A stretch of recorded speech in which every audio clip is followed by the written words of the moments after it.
एक बार महारानी ने बादशाह अकबर को अपने भाई गुलाम शेख को वजीर के रूप में नियुक्त करने के लिए विवश किया। उनके दबाव के कारण बादशाह ने बिरबल को वजीर के पद से हटा दिया और उसकी जगह गुलाम शेख को नियुक्त कर दिया।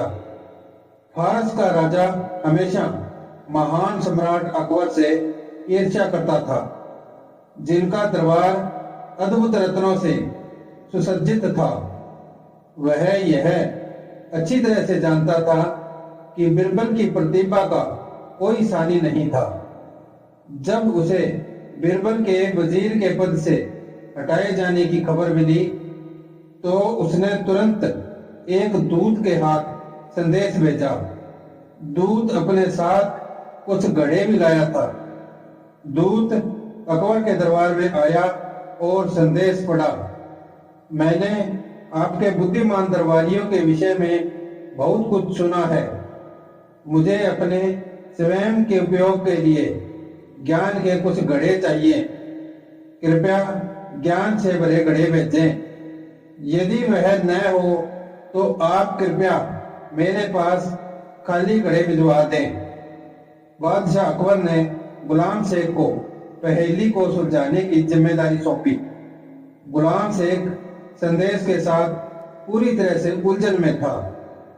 उसने कई रातें जागते हुए गुजार दी, लेकिन समझ नहीं पा रहा था कि वह क्या करे। अंत में वह अपनी बहन महारानी के पास गया। मैं वजीर की जिम्मेदारी से थक गया हूँ।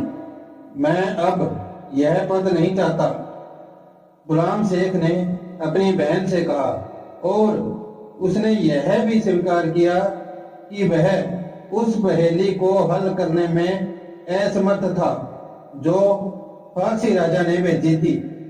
महारानी चिंतित हो गई। क्या होगा यदि समाधान नहीं भेजा गया? अंत में उन्होंने बिरबल को बुलाया और उसकी मदद मांगी। उनकी बात सुनने के बाद बिरबल ने सभी घड़े अपने अधिकार में ले लिए। फिर उसने शाही माली को बुलाया और उसे बगीचे में कद्दू के कुछ बीज बोने के लिए कहा। जब पौधे बड़े हो गए और उन पर छोटे छोटे फल आ गए तो बिरबल ने माली को घड़े दिए और उससे कहा कि वह पौधों से तोड़े बिना प्रत्येक में एक एक फल रखे। बिरबल ने माली को निर्देश दिया कि वह कद्दुओं को घड़ों के अंदर ही बड़ा होने दे। कुछ महीनों के बाद कद्दू पूरे आकार में बढ़ गए और अंततः खाली घड़ों के पूरे स्थान को भर दिया। फिर बिरबल ने पौधों से कद्दू तुड़वा दिए। उसने शाही दूत को बुलाया और उसे फारसी राजा के पास घड़े वापस ले जाने के लिए कहा। उसने घड़ों के साथ एक संदेश भी भेजा। आपकी इच्छा के अनुसार हम थोड़ी मात्रा में ज्ञान भेज रहे हैं। यह घड़ों में भरा है। कृपया घड़ों को तोड़े बिना इसे निकाल लें। दूत घड़े लेकर फारस पहुंचा। उसने राजा को घड़े भेंट किए और संदेश पढ़ा।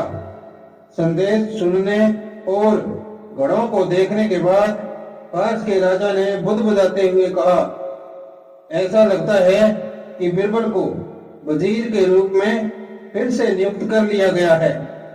यह गुलाम शेख की बुद्धिमत्ता नहीं हो सकती। दूत अकबर के दरबार में लौट आया और पूरा प्रकरण सुनाया। जब महारानी को इसके विषय में पता लगा तो उन्होंने तुरंत बादशाह को वजीर के पद पर बिरबल को फिर से नियुक्त करने के लिए कहा।